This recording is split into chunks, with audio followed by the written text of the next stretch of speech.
Well, welcome everybody. Um, this is, you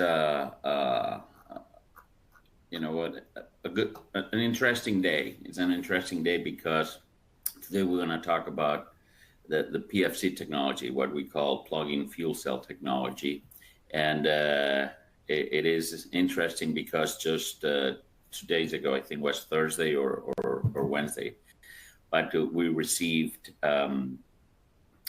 Confirmation from the U.S. Patent and Trademark Office about our trademark on the technology as well. We're pending now on some of the other patents that we have submitted, but it was exciting to know that after 2 years, this is a lengthy process, but after 2 years, we were able to get the official registration of the technology with the U.S. Patents Office, and we're now moving into Europe, Asia, and other regions. But so this event not only is an interesting place to talk about this technology, but also commemorates the fact that after 2 years we were able to get the patent and trademark certification. So that's pretty good. Well, we'll start. We put together here a short presentation. I know the first minutes are always more interesting, and then it gets boring after that. I'm going to try to keep it interesting all the way. Let's see. But basically, we are our company is REVO Zero. It stands for Revolution towards Zero Emissions, as you can see there. And our objective is to really make an impact on the zero emissions transportation industry. It's been a long time since the zero emission push started, and even though gradually it's moving, we believe there's ways to accelerate the transition, and that's what our company is all about.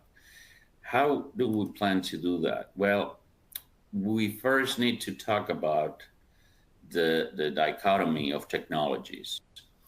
There is these fights and arguments, and which almost in some areas become almost religious. It reminds me, people who like iPhones or who like Samsungs or people who like PCs or who like Macs. Eventually, it's not just about the capabilities itself. It becomes personal, right? And I've seen this happening also in the battery and the hydrogen space, as well as other technologies. But let's talk about the two most relevant in the industry towards zero emissions, which is batteries and hydrogen. We are not against any other technology. Of course, we welcome. Our mission here is to create a revolution towards zero emissions. If tomorrow, we discover the stone of unlimited energy, we will use that as well. So we're not technically bound to a technology or another. Our approach is more focused on what is going to solve the problem, what makes sense. That is the way we think about this. And when we started looking at the battery technology, the promised land of the solid batteries, hydrogen, green hydrogen, combustion of hydrogen, using hydrogen in a fuel cell to convert it into electricity. You ended up looking at all these other, in fact, solars, and we know some companies that they even came up with a solar panel for a car. Obviously, if it's made of fiberglass and it only has 3 wheels, maybe it works. But the point is, we believe that the consumer has a very hard time on changing habits. It is very, very, very difficult to educate an entire group of millions and billions of consumers into new technologies. So our objective is to try to see what technologies can we use to replicate the current scenario that is happening right now when people go and drive their cars.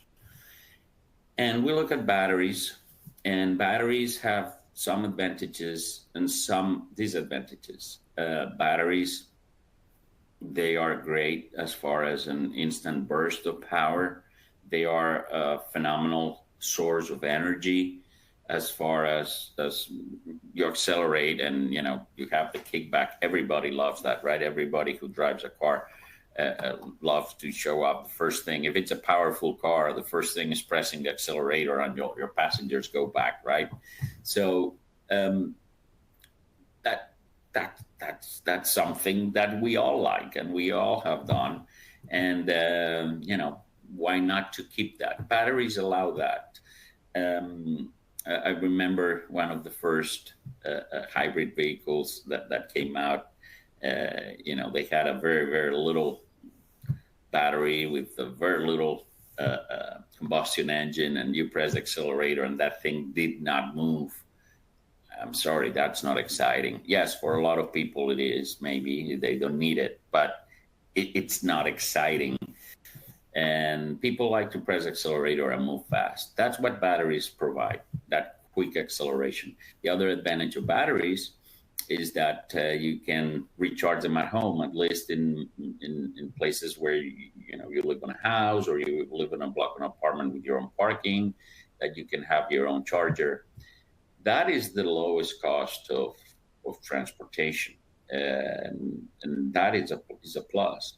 On the negative, and we all know, and well, most of us know here in this forum, but we have the issue of the fact that batteries are slow to charge, and if you fast charge them, you basically are shortening the life. Batteries, and as they are a chemical factory, basically you just carry chemicals in a box, right? And we all know that chemicals reaction work with heat, and heat is the enemy of anything. Heat destroys stuff, right, and kills stuff. So fast charging sounds very appealing, but at the same time, I remember, when we were studying the Greeks mythology, right? Is the singing of the mermaids, right? If any of you have read that, the beautiful singing, and all the sailors went there, and when they got there, they dropped them everything and they killed them all, right? So to me, the fast charging is a little bit like the singing of the mermaids. It sounds phenomenal. It's great. It sounds like an awesome thing, but at the end of the day, is a death sentence for the battery. There's a lot of studies that would argue against, and yes and no, but the fact is that we experience these with our laptops, with our phones, and with our car batteries. I myself, I have an electric car, not a REVO yet, soon, but I had to change the battery in my car already once, and luckily it was under warranty. Otherwise, I think the ticket was $16,000, which was through almost two times the residual value of the price of the vehicle, right? So longevity is an issue. Sure, we have the promised land of the solid states, but it's still, at the end of the day, is a chemical reaction, and even things get better. I always ask you the question: Hey, do you wanna get kicked on the butt like one time or 10 times? Well, I prefer not to get kicked, right? So that's a story.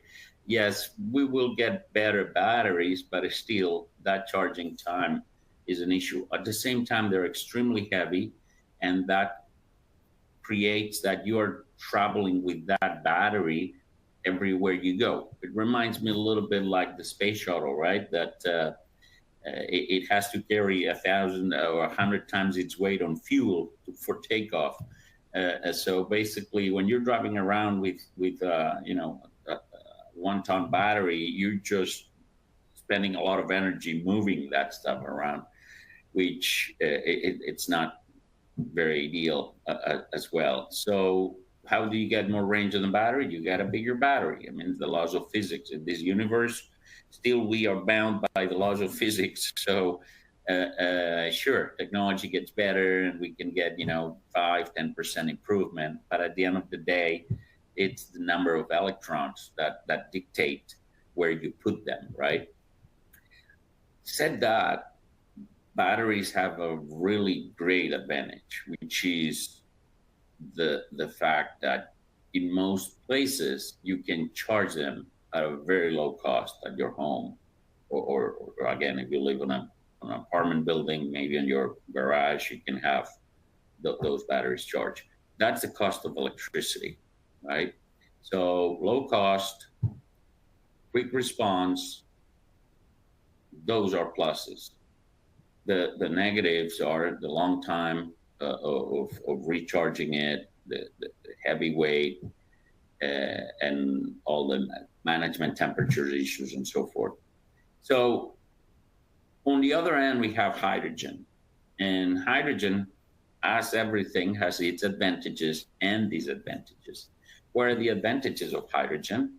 Hydrogen is very light.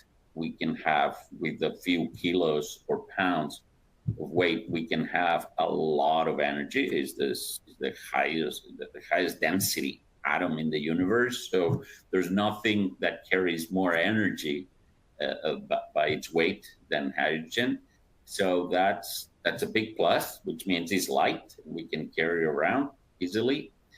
On the other hand, we can refuel it easily, and that makes it ideal to mimic the experience we have with gasoline cars. Gasoline cars, why do we like gasoline cars? We like gasoline cars because we can go anywhere. We never worry where we go.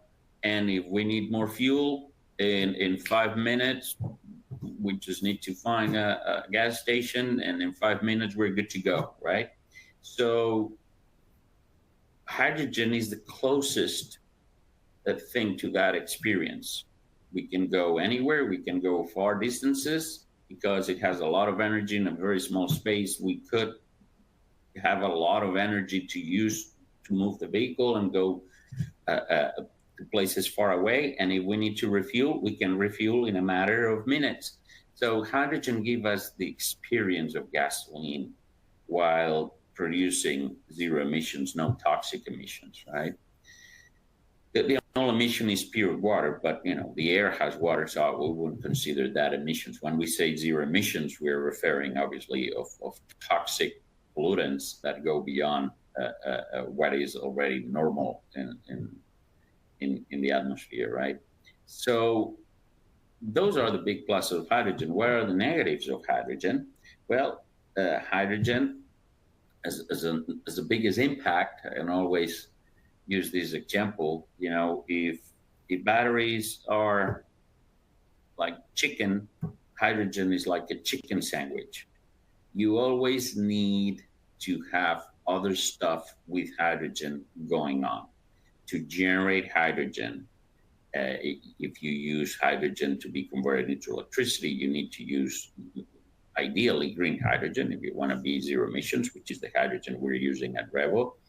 We generate, we'll see that in the next slide, but we need to use green hydrogen, and that ensures the zero emissions component from beginning to end. And at the same time, that costs money to create the hydrogen, to transport it to the dispensing locations, to dispensing sites. That costs money. So while you can get your battery charge at home at the cost of electricity, with hydrogen, you need to add the cost of electricity plus the cost of transportation, plus the cost of generation. So hydrogen it will always be a little bit more expensive because the raw material of hydrogen is electricity, right? So when you compare both, hydrogen will have a little bit of high end on the price. How does that compare with gasoline? In many places, is almost at the same rate, especially in Europe, which gasoline is very heavily taxed. So hydrogen compares almost with parity with gasoline in Europe. In the US, it's a little bit different, but it's getting there.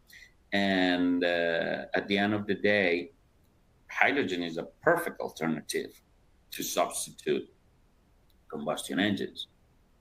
However, fuel cell technology nowadays,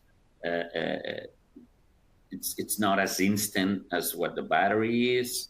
For everyday commuting, you'll pay a little bit more if you go with hydrogen than with batteries. So when we started playing with both technologies, we got a moment. We got an epiphany. I remember when Steve Jobs came up with the iPhone, and he said, I don't know, some of you maybe remember that he showed an MP3 player and he showed a phone or something, and he said, "Why do I need to have two things in my pockets when I can have only one?" And then he showed the iPhone, right? And in a way, that is a genius idea. It's not truly about creating the next thing that does not exist. What matters is how can we package what already exists in a way that makes sense? And that is what gave us the conclusion that we don't have to fight here. This is not about hydrogen or batteries. This is about using the benefits of each technology working together. And that is what gave us the concept of the pFC technology, the plug-in fuel cell. However, there's a challenge in that thought. And the challenge is, great, we can have batteries in a vehicle and we can have hydrogen in a vehicle, but hydrogen is only as good as the infrastructure that is around. And that's the chicken and egg problem that we've been facing for the last 15 years in this industry.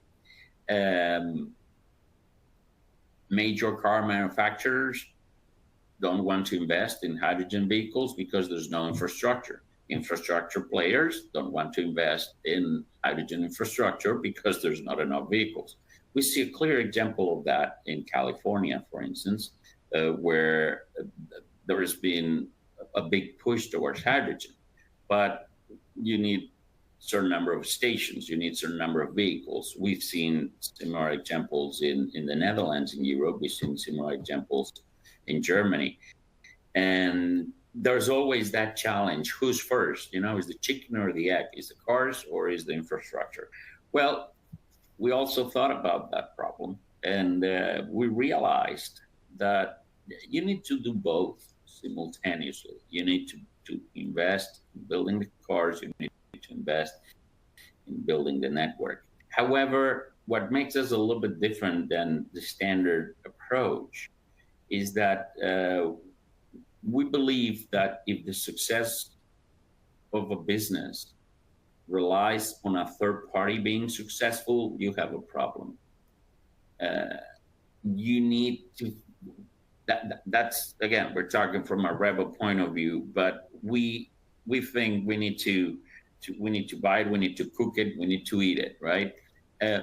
By controlling all the means of production, we could ensure we're building our destiny. And that's a problem that's happening with companies that have not done that. For instance, in the battery electric vehicle, we all know Tesla, and Tesla, one of the reasons they were so successful, besides being one of the first, is that they didn't care about who will build their charging network. They build it themselves, right? Other electric battery manufacturers have always been struggling on selling their product, because the question is, where are you going to charge it? Oh, you need charging companies to develop charging sites, and that chicken and egg problem is still there. Besides what's happening right now with Tesla, which I think it's anecdotal, but what's happening with Tesla, one of the things is until today, right, or until a month ago, everybody who owned a Tesla was pretty much kind of religious as far as if they had the chance to go to a Tesla supercharger, they went to a Tesla supercharger, right? They didn't want to use someone else's network. While other car manufacturers have to rely on someone else's network. So in our approach, what we realize is we cannot rely on someone else to do our homework. This is like going to to school. You know, you got to go to the class and you got to do their homework. If someone else does your homework, you're going to fail because you will not pass the exam.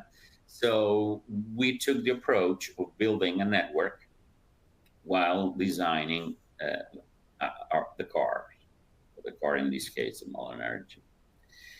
So part of our secret sauce here, and that's what we got what is filed with the U.S. Patent Office, and now we're moving to the Europe patents and Asia patents. But you know, we developed this pFC technology. This is a registered technology that we got recently, and now we're just waiting on some of the other patents for the utility. But basically, it's a box, and this box has multiple connections, and among those are a battery and a hydrogen fuel cell.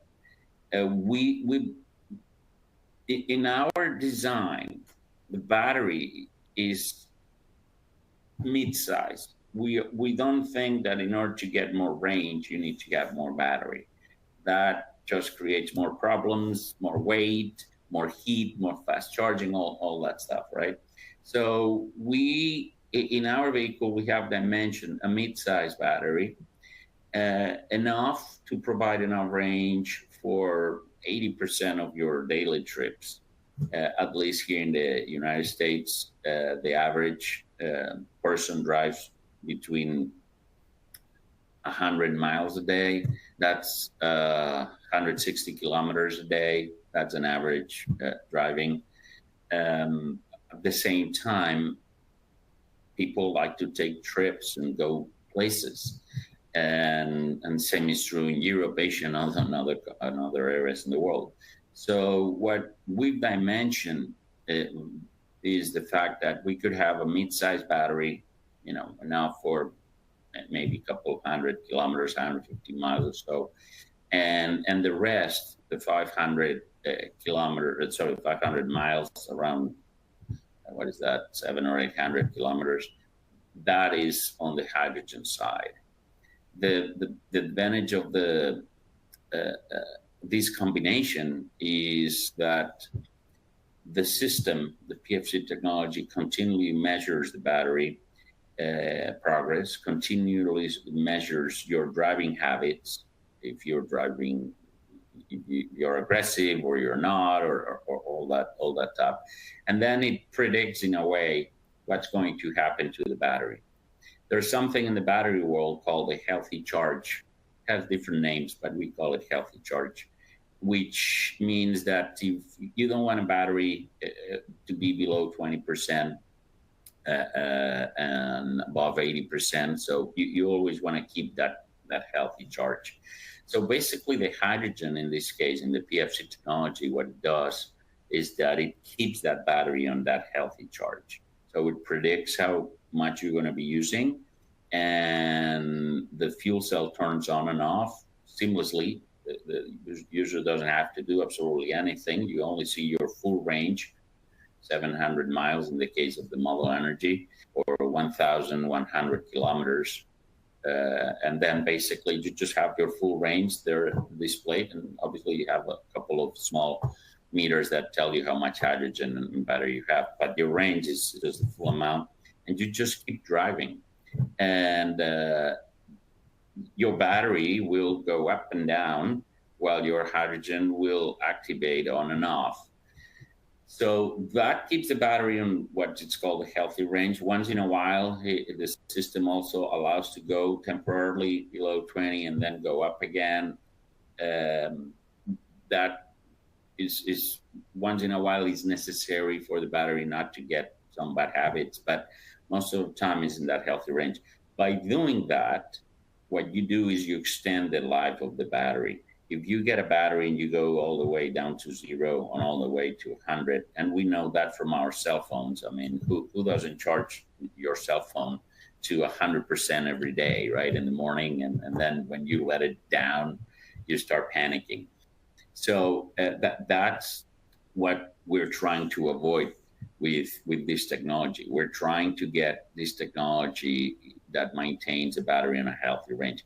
It is estimated when you do that, you extend the battery life like 2 to 3 times versus if you go all the way to 0 and all the way to 100 every single time. So this technology gives you quick acceleration, which we like when we show off our cars to our family and friends and neighbors and say, hey, come in, press accelerator. Who hasn't done that on an electrical car, honestly? You know, the first thing you do is press accelerator. So everybody gets stuck on the seat. So this technology allows you to have quick acceleration. It also allows you to have low cost of energy when you charge it at home and when you transport the vehicle, when you go to different commuting destinations.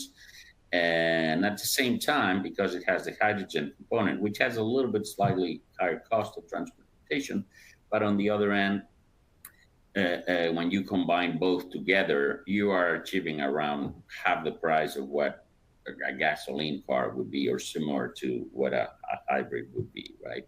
So you get the benefit of quick acceleration, competitive cost of transportation of operations, and at the same time, quick refueling, which is critical for long trips.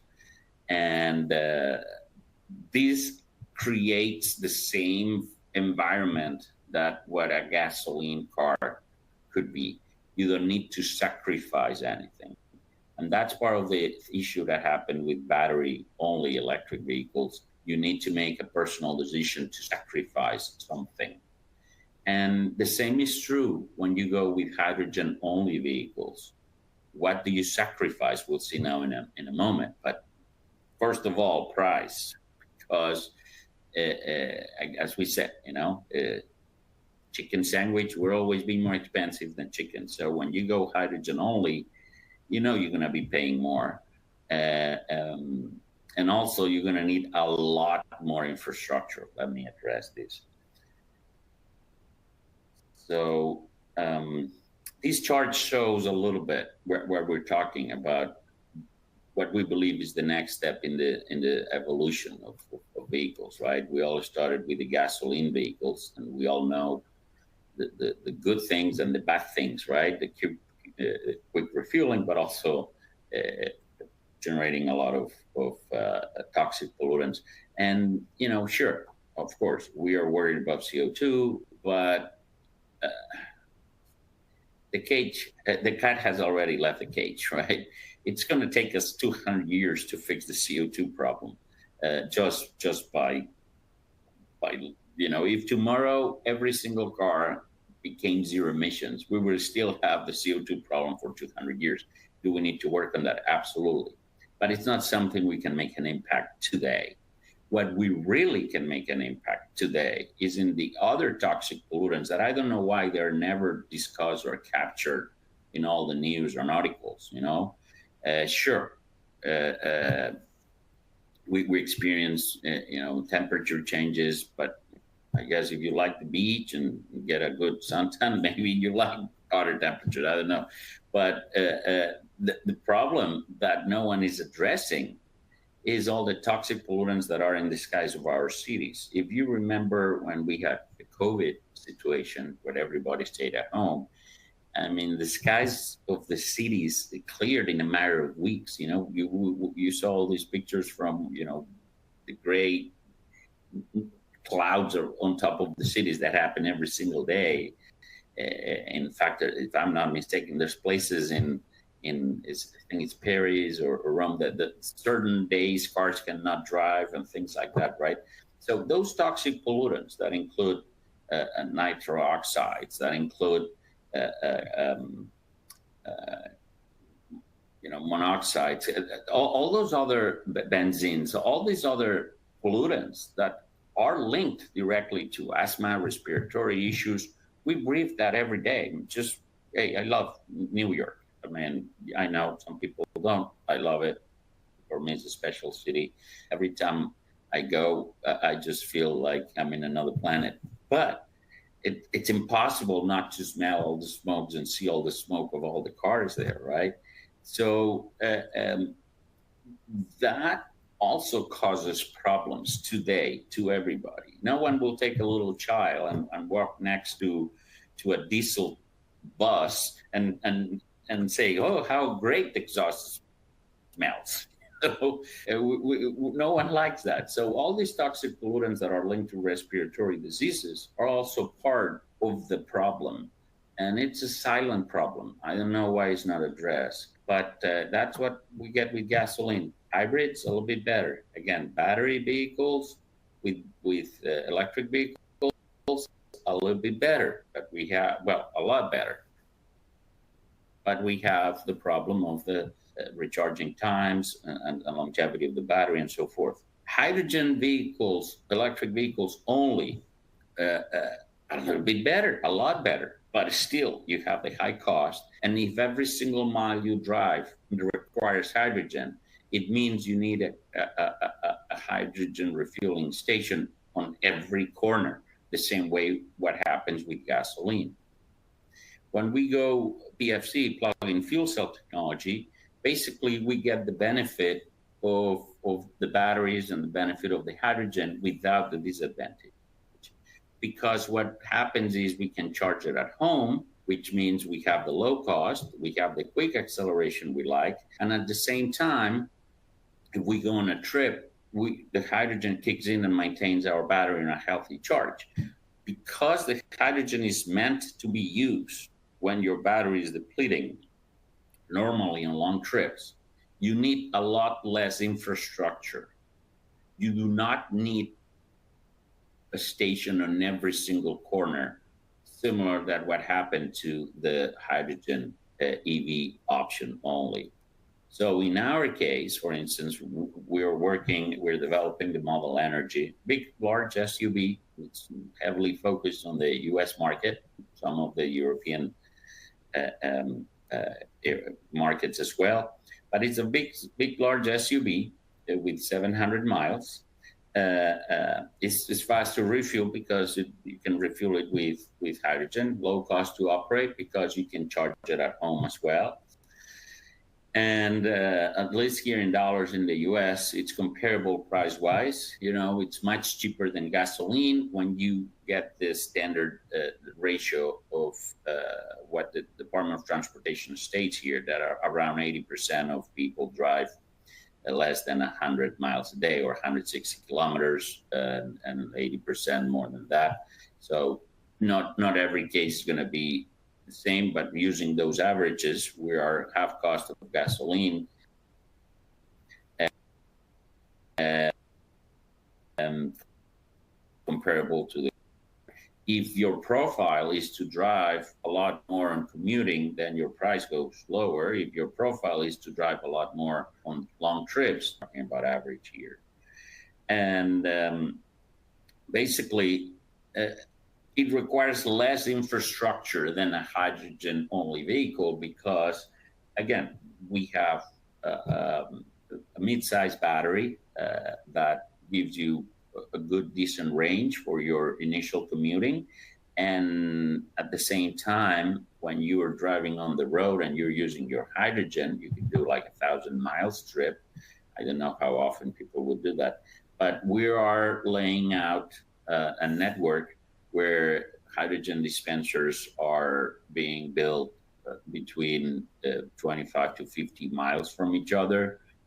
That's going to be like 35 kilometers to 70 kilometers. So, and the reason is because if you have 1,000 kilometers range or 700 miles, you have the luxury of not needing a refueling site on every corner. You could drive 30, 40 miles before your next refueling. And you refuel in a matter of 7 minutes. So let's say someone does a 2,000 miles trip, very rare. I don't think a lot of people do that. But you could do that and just stop for 5 minutes to refuel it and keep your trip going, you know. 100 kilometers, 150, 60 kilometers, 100 miles. A lot of people would be comfortable with that on a daily basis. But there's many cases, a lot of people that would drive, 200, 300 kilometers or 200 miles. And that is the perfect balance for that scenario, because with the range of 700 miles, you can go and come back and not have to worry. And by the time you need more hydrogen, in a matter of minutes, you can get it. So what we're doing here at REVO is basically focusing on building the longest range refueling zero emissions vehicles. We're starting with the SUV. We have a couple more models planned, a sports vehicle and a crossover, more designed for the general public. We understand this large SUV is not a general public. This is a luxury vehicle, is expected to compete with vehicles of the same level. It just happens to be zero emissions. And a lot of people are conscious about having a vehicle that is luxurious, comfortable. This is a 6-seater, very large. We've designed it with both sliding doors. The front door slides forward and the back door slides backwards. So it really gives you that huge opening. And at the same time, we're building the network while this happens with our own equipment. We have designed our own dispensers, our own generators, and so forth. So basically, while other approaches are macro generation centers, we think that the closer we are to the people, the better chances. So we believe that a distributed microgrid, it's a better solution for us and for the hydrogen in general. We have small generation centers, we have small transportation trailers, and we have small low capacity dispensers that are used to refuel the vehicle, and when the trailer is empty, goes back and gets refilled, and the cycle keeps going. So this is a very affordable approach as far as cost, because the supply and demand matching, that is where we believe the secret sauce is here. We've explored other alternatives that they are making tons of hydrogen every day, but what do you do with it if there's no millions of cars ready to use it? You got to use other industrial purposes for that hydrogen. Our approach is focusing on distributing a network where we have small generation centers close to the generation sources, either solar, wind, hydroelectric, and then create this small grid where we could have small capacity dispensers. Our goal is not to refuel 1 million vehicles every day here. Our goal is to refuel the fleet of the REVO vehicles, as well as vehicles for our customers where we place these sites, and we'll talk about this in a second. In the case of our solution, it's very modular. Those are, again, low capacity equipment. It's a microgrid distributed all over the place. We having one single location that produces a lot is not very helpful to our model. We need a lot of small locations that produce a little. And what happens is when you have a lot that produce a little, that equals to a lot of production and distribution. So we've created a system that is modular, a system that we can, it's like a Lego game, right? Depending what you need, you get more cubes, right? Depending what you want to build. So depending where you are, you get more dispensers, or you get more generators, electrolyzers, basically is what they are. Or bigger trailers or smaller trailers, you know? So here in the United States, we are focusing on creating a network, partnering with airports, municipalities, and warehouses, complexes, where those are the red dots, that's our objective, and the green dots is the generation centers. So we're planning to expand. We already have negotiations in place to build a network in Spain, in Europe, which we already have signed a deal with a solar producer here there in Spain. And we're already in discussions. It will be announced hopefully soon, our plans to cover Belgium as well. Again, those dispensers are located strategically across major roads. Just for comparison, Spain from one side to the other, I think, is 1,000 miles wide and 1,000 miles long. So with one single charge, you could cross the entire country, you know. So there's no need to have dispensers in every single corner, as long as you have some dispensers around the road. And the same thing happens in Belgium, if I'm not mistaken. So I apologize if I'm wrong, but I think it's like around 400 kilometers by 200 or 300 kilometers. So you don't need dispensers on every corner. You just need them along the major roads, right? So, and after this, we're planning to go to other countries in Europe as well. We have already signed an agreement with the company Apports. Used to be the former Pan American. The Pan American had the Pan Am, right? They had the airline business and the airport business. What happens is the airlines, we already know, well, most of us know, or not, research is interesting what happened, but it went out of business. But the airport operation business, that stayed there forever. In fact, it's a 100-year-old company, acquired eventually by Goldman Sachs and renamed as Apports. We signed an exclusive agreement with them to install dispensers in all the airports that they operate across the United States. We are signing similar deals with other facilities in Spain, and we're starting the process in Belgium. Obviously, we want to expand through the rest of the European countries, and for that, we're looking for partnerships as well. Edora is our solar partner in Europe. Ricardo is the company that we are teaming up in order to develop our vehicle fleet. We believe a lot on a outsourcing model. Kind of the Apple concept where you know, Apple designs and Foxconn builds. In a way, we design, we execute, we operate, but we're not planning to spend a lot of money on building factories. They're already there, and there's a lot of talent. So we are more on the partnership model, right? Here you have some pictures of the installations that we've done, the places. This is I love this picture. This picture here is a huge propeller that runs on the hydroelectric facility. We always look at these hydroelectric facilities and we never really grasp the idea of how they work. But you know, it's fascinating when you see how the water turns a generator that generates electricity, and we use that electricity to power the electrolyzer that generates the electricity for the hydrogen to be split with water. It's very, especially when you create green hydrogen from water, and that same water is used to generate the electricity to generate it.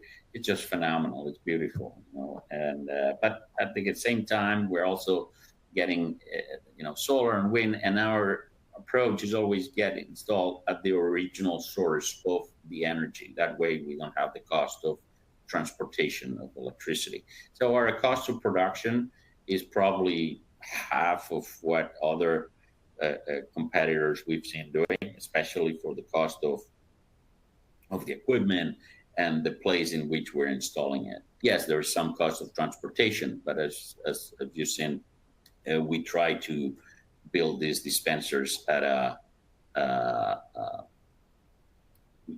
200 miles radius or 100 miles radius, which is like 200 miles bubble from each electrolyzer.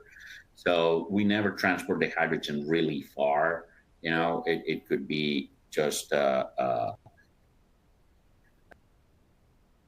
small bubble. Basically, we're creating these little clusters with so anyway, this is the you know, summary of what we're doing and the benefits of the pFC technology combined with building the network. We believe that having the longest range vehicles, zero emissions, it's an interesting appeal. We're starting with a luxurious 700 miles, 7 minutes recharge. We're planning to build the largest hydrogen refueling network at the lowest cost. And our approach is to match demand with supply. And at the same time, we own and operate our green hydrogen network, and we are very open to have local partnerships in multiple countries to build networks together. And we build our own technology. We design our technology. We outsource the building, but we are 100% in control of it. So in a nutshell, this is the benefit of the pFC technology and what we believe could represent a tremendous change or an inflection point on where we are right now with zero emissions and how we can solve this or create a revolution so people can just enjoy these benefits without having to sacrifice anything, So this is, and it took me only 40 something minutes, a little bit longer than I thought. But I wonder if there's any questions or anybody has any question there. Thanks, Ruben. That was a really insightful presentation.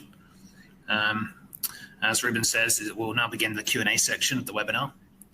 So if anyone has any questions on the topics covered today, then please put them in the box on your bottom left, and we'll be happy to answer them.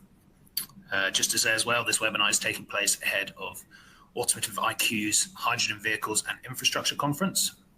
You can join us in Nuremberg, Germany, 24th to 26th of June, to discover practical solutions and accelerate the development and application of hydrogen fuel cells and hydrogen combustion engines in heavy and light-duty vehicles. You can check out the agenda, which is linked on the right of your screens. But for now, we already have a few questions, so I'm going to push them to the screen. And Ruben, we can have a go at answering some. Sure. So this one here, what are the reasons of acceleration in battery-driven engines, and why are they higher than in internal combustion engines?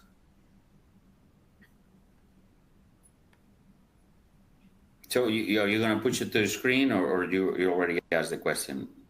Is that the question, right? So anyway, to answer that, well, combustion engines, they work on a power curve. Combustion engine produces power based on the RPMs, based on the revolution. So if you got an engine and you run it at 1,000 RPM, it would produce a lot less power than if you run it at 5,000 RPM, right? So when you want power and acceleration on a combustion engine, you need to get the RPM.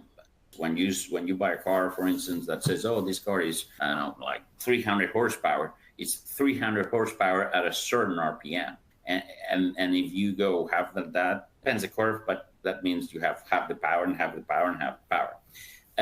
Electric motors don't work like that. Electric motors, they are a core magnet. I want to get too technical, but it's coiled with core magnets. So all the energy you produce at that moment, or you apply, not produce, sorry, that you apply to the coil basically is what magnetizes the whole system. And that's 100% of the power, regardless of the revolutions. But the power is there, induced by the coil into the magnet. So basically, electric motors have 100% of the torque at 0 revolutions. So you don't even have to, you can have as much torque as you want, but you still have the same power. So why they accelerate faster? Because from the first revolution, you have 100% of the power available into that axle. Versus on a gasoline, you need to accelerate the car, and that acceleration means that the first RPM is not producing as much power as it could compared with higher RPM. So that's why the acceleration is so great on electric motors. Phenomenal for commuting. You know, it's accelerate, you go. It's like driving a fun big golf cart. You know, a $30,000 golf cart. So they are very fun. Thank you. We'll move on to the next question from Mohammed. If we are using the heavy-duty HCNG engine, can we produce the hydrogen by using the exhaust heat of HCNG engine with the steam methane reforming process? And due to this, can we reduce the cost of transportation of hydrogen, producing on site and using on site without transporting from anywhere?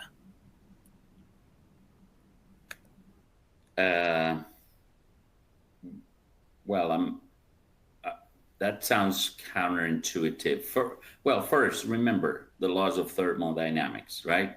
Energy cannot be created or destroyed. It can only be transformed. So no matter what you do, if you have a source of energy, eventually, on a high CNG vehicle, you would have power and you have heat. But eventually, that heat that you would use would eat away that would generate a certain amount of hydrogen, which eventually would stop producing the heat. So it's like the typical example of, can you power an electric car with the remember when we had the bicycles, the little dynamo, right, that keep the lights on? Could you, with an alternator, recharge a battery so you never have to put gasoline into a car? So that to me sounds a violation of the second law of thermodynamics. But at the same time, you're talking about a fossil fuel source to generate a green fuel. Doesn't sound very appealing. Most of hydrogen that is being built, however, is from reformed methane, and it's not green. We don't believe that that's a good option. We like green hydrogen that is renewable, sustainable, and produces zero emissions in the entire process of production. That's how you solve the problem. If you have anything in the middle, any component that generates CO2, other pollutants, and so forth, you're defeating the purpose. It's like jumping from an airplane without a parachute. Eventually, that's not going to work. Thank you. Move on to the next question. It's about hydrogen in India, I believe. I'm reaching out to learn more about REVO ZERO's plans or perspectives on building hydrogen-powered cars and developing the necessary infrastructure to support them, particularly in emerging markets like India. Given India's growing focus on renewable energy and sustainable transportation, do you see potential for hydrogen vehicles to play a significant role in the country's mobility landscape? And your thoughts on the challenges and opportunities associated with establishing hydrogen refueling infrastructure in India? Sure. There's two things we have to consider. One is the Indian market as far as purchasing vehicles and what type of vehicles, what size of vehicles, and so forth. And maybe, the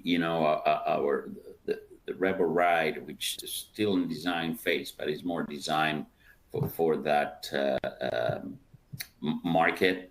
But at the same time, 100%. We want to be on every country in the world. But our approach is when we go international outside the U.S. In the U.S., we're 100% building the network ourselves.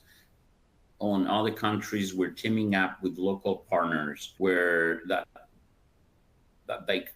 either we get solar source, or we get certain type of strategic alliance there that allow us to build the network somewhere else. So India 100% is a target. However, we would need to focus on that partnership first. Who's going to be our partner? Who are we going to team up with in order to get that done in India? But 100%. Thank you. The next question. What's the size of the hydrogen fuel cell and how much energy does it create? The model energy is dimensioned, the base model energy is dimensioned with a 60 kilowatt battery with a 60 kilowatt fuel cell. And that's been calculated to be a good balance to maintain that charge when you're on a trip. This is not maybe the best for the autobahn in Germany because you could go I think, I'm not sure, but I think you go at a very, very high speed. But here in the US, with our speed limits, that again, you want to produce enough hydrogen to keep that battery charged. So if you drive at very high speeds, then you will be a point that you're going to be using more energy than you're able to generate. So we've dimensioned the capacity in a way that even in the worst case scenario, you can maintain the maximum speed in the highway while producing enough electricity from the hydrogen fuel cell to maintain the consumption. The reality is that it's very rare you always are at the same speed, because you have a car in front, you got to brake, you got to accelerate, you go downhill, you go uphill. So the curvature of usage of current on a vehicle, it goes up and down all the time, while the recharging capacity of the fuel cell is constant. So that graphic is what makes the trick, you know. So that's for our base model. And the battery is what gives you that instant acceleration. The hydrogen is what gives you that constant energy. And next up, we have a question. I was asking about the efficiency in terms of electric vehicles, fuel cells, and combustion engines. I think sort of, asking sort of in comparison what's. Well, correct. Battery electric vehicles, both fuel cell and battery are electric vehicles. So I always put the note there. Battery electric vehicles are very efficient. It's the most efficient. However, that efficiency comes at a price, which is the time to refuel, the weight, and so forth. Hydrogen electric vehicles, fuel cell powered, are very efficient as well. If a battery is 100% efficient, hydrogen, it would be 66% on the vehicle itself, depending. Then you need to bring the hydrogen to the dispenser, but that's another situation. So the hydrogen is very efficient. Combustion hydrogen motors, which is what is being also explored a lot, have a heavy negative component, which is the nitro oxides. Every time you burn something, you are mixing atoms. Those atoms come out of the exhaust. So hydrogen combustion engines are not as efficient, but they are very much cheaper to produce, because it's just the same combustion engines we're used to build with small variations. So for a lot of manufacturers, this is very appealing, because it's old technology that they already know, and it's very low cost to produce. You can produce a combustion engine for I don't know, $5,000. You produce a fuel cell for $20,000, right? And so combustion engines of hydrogen are very interesting. However, on the other end, they are not free of toxic pollutants, especially nitroxides, which are lethal to humans. So in a way, you're changing. Is the example that I said originally. Do you prefer one kick on the butt, or 10 kick on the butt, or no kick at all, right? So hydrogen fuel cell is no kick at all. Hydrogen combustion engine is not as clean as the word implies. So we think that eventually, and also when you do that, anything that is combustion is also RPM based, which means the power will be based on the RPM. So you will not have that same acceleration that you have with an electric, So as a concept is good, because it reduces the cost. As a long term, doesn't make a lot of sense when we have the other technology available. Just we need to produce more to lower the cost of production. Remember, like the Model T, right? You can get any color you want as long as it's black, right? That's what makes the cost go down on the Model T. So we need to eventually get to that point on the fuel cell world. But yeah, the combustion of hydrogen, it's good for those who make combustion, because they have to invest very little, but it's not good.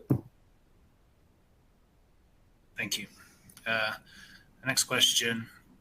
Could you please explain again how hydrogen is used to recharge the electric battery in your pFC concept? I didn't get it. Yeah, there is a fuel cell. There is a box, and now that I say that, I've noticed I should probably added one slide that shows the picture. But if you guys go to the REVO ZERO website and you go to the pFC technology, you can click there, and there's a picture that shows how it works. It's an animation, so we couldn't add animations here, but maybe you could get an image. So the hydrogen is connected to a box that is called a fuel cell, which is what I showed at the beginning, that pFC box, that black box. That gets hydrogen, and it mixes with the oxygen we have in the air. And every time that happens, it releases electricity, it releases an electron. So basically, hydrogen is nothing more than a container of electrons. It's like a bottle, right? Every atom of hydrogen is nothing more than a bottle for one electron. So when you recombine it back to oxygen, they turn into water. The water evaporates and goes back into the atmosphere and rains back into the ocean, and the cycle never ends. And what you get as a byproduct of that is the electron that you initially injected through the electrolysis process. So how do we recharge the battery?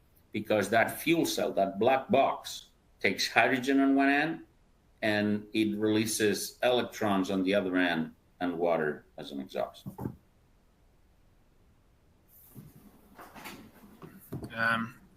Maybe got time for a couple more questions. Mohammed asks, can H2 be used as a cooling agent or refrigerant? Well, every gas, when it's compressed and decompressed, creates heat and cold. However, there's certain properties on each different gas, on how cold it gets and the density and all that stuff. That's why we use Freon, because on refrigeration, I wouldn't use hydrogen for does it get cold? Yeah, sure, it gets cold. Does it get hot? Sure, yeah, it gets hot. Like every other gas, that's a property of physics, right? But again, each one has a different coefficient levels. I wouldn't use hydrogen because hydrogen has one thing, which is flammable, so I don't think it would be a good idea to use hydrogen for cooling purposes. You don't want to have a hydrogen leak. For instance, the tanks that go into these cars, the walls are 2.5 inches, almost 5 centimeters thick. These tanks have been tested by Department of Transportation. There's the information is all public here. You can shoot a bullet. You can put them on fire for 45 minutes without creating any leaks or deformation. You're 100 feet tall, and nothing happens to them. So these things are like the black boxes of airplanes, right? Hydrogen is very, very, very dense energy. So great for what we're using it here, but at the same time, it's flammable. Same like gasoline. Gasoline is flammable, and we never think about it. We have a 2 millimeter cars carrying, a lot of gallons or liters of gasoline sitting on top of it, and then we never think about it, and people smoke, and you never think that you're sitting on top of something that is heavily flammable like gasoline. So Freon would be better for cooling. Let's put it that way. Thanks. Next question. Is pFC technology reasonably applicable to heavy-duty machines, like agricultural machines with power outputs over 150 kW? Yeah, it is. It is. The challenge here is cost. And I was a few months ago, last summer I think, was at the SAF conference, the Sustainable Aviation Fuels Conference.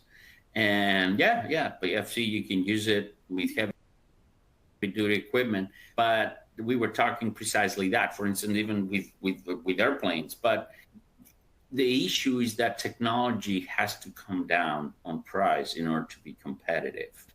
For instance, there's a lot of cities that are implementing buses for their city, and if the city buys a bus and the bus costs 200,000 euros or dollars, is one thing. But then when they want to go with the hydrogen version, probably cost them like $800 or euros.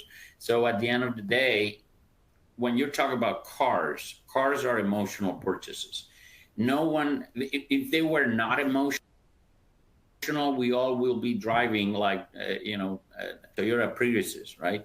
But some people buy a Mercedes, other buys a BMW, other buys a Ferrari, another buys an Escalade. So people, when they buy cars, buy emotion, and there's a flexibility on price because you buy what you want. When you are in the commercial sector, like tractors, trains, airplanes, whatever it is, buses, then you go into the realm of how much does it cost, what's my return of investment, and we're not there yet as far as fuel cell, electric motors, and so forth, because the production is not that big yet.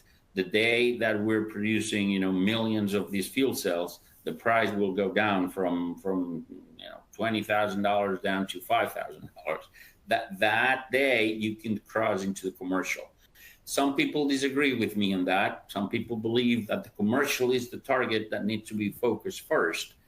I am a lover of anything that moves. I have cars, motorcycles. I'm a pilot myself. I fly airplanes. Everything that moves, I love it for some reason. And my opinion is that emotional purchases are the first ones you need to go to build a market. And then let the economies of scale bring prices down and cross into the commercial. It would be very hard, I believe, to justify anyone to pay 4 times the cost of a tractor just because it's zero emissions. Because we all want to go green, but no one wants to pay for it. So unless we make it at the same level, it's not going to happen, right? So, but yes, the answer is it can be done, absolutely. And if we find the right partner, a tractor manufacturer, we would be happy to team up with them and put the technology in it. Thank you. Maybe we'll do one more question. What about the weight of the battery and hydrogen fuel cell stack? Could this be a problem for the vehicle's performance? Yeah, the fuel cell stack is heavy compared, but it's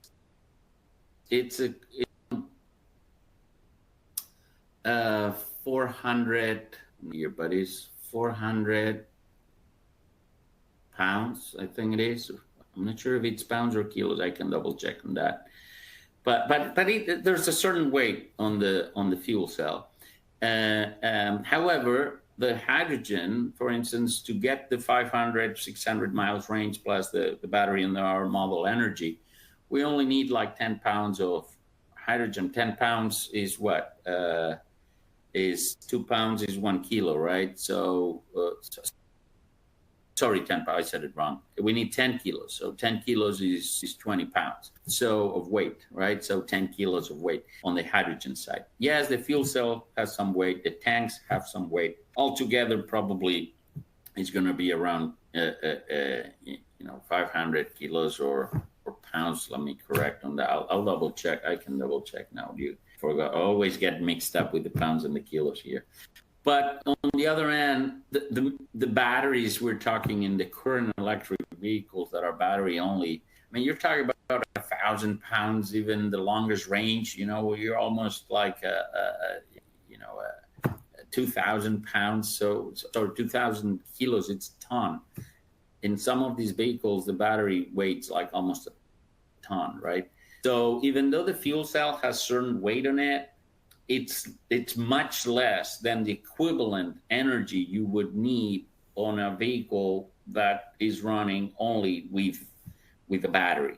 So for long range applications, we're talking about probably you know, one third of half of the weight that you would have. Well, imagine a 500 or 600 miles range battery. It would probably weigh like, you know, close to 3,000 pounds. So weight wise, yeah, there's some weight, but it's a fraction of what it would be if you use that on the battery. Let's not talk about the refueling time. That's what I was saying, the singing of the mermaids, because if you, let's say you got, you know, a 150 kilowatt battery or 200 kilowatt battery, just to recharge that thing, it would take forever. It would take, you know, 30 hours. And if you fast charge it, you're going to end up shortening the life. So it's that thing that even though there's some weight on the fuel cell component and the hydrogen, is much, much less than it would be the same equivalent of a battery. That's why we use a mid-size battery on ours. We don't need a big size. The mid-size battery just to give you that quick acceleration, you know.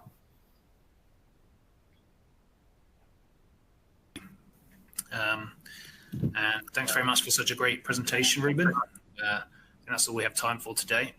But if you didn't get your question answered, I know there are a lot of questions. I'm sure you can contact Ruben on LinkedIn, and he'll be happy to help you out.